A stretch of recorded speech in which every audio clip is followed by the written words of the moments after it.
অবৈধভাবে সীমান্তের বেড়া ডিঙিয়ে এপারে আসা দুই যুবককে আটক করল মধুপুর থানাধীন নোয়াবাড়ি এলাকার জনগণ। যদিও এলাকাবাসীর দাবি তারা বাংলাদেশি।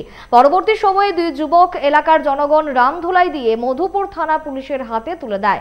দুই যুবক স্বীকার করেছেন অবৈধভাবে ভারত থেকে বাংলাদেশে গিয়েছিলেন। মঙ্গলবার দালালের হাত ধরে বিএসএফ এর চোখে ধুলো দিয়ে এপারে প্রবেশ করে, কিন্তু নোয়াবাড়ি এলাকার জনগণ তাদেরকে আটক করে। দুই যুবকের নাম দিদার বেলাল খান এবং মীর হোসেন। তাদের দাবি উভয়ের বাড়ি নাকি মুম্বাই।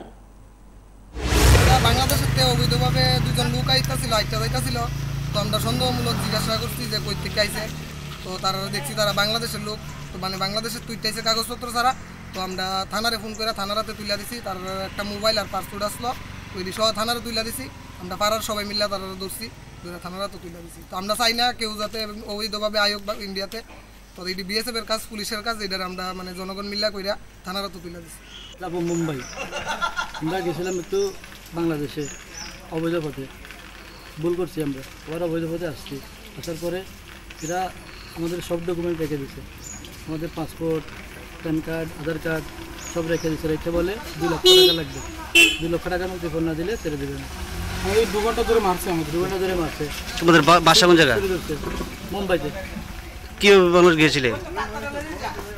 আমরা ওই সাতক্ষীরা দিয়ে গেছিলাম।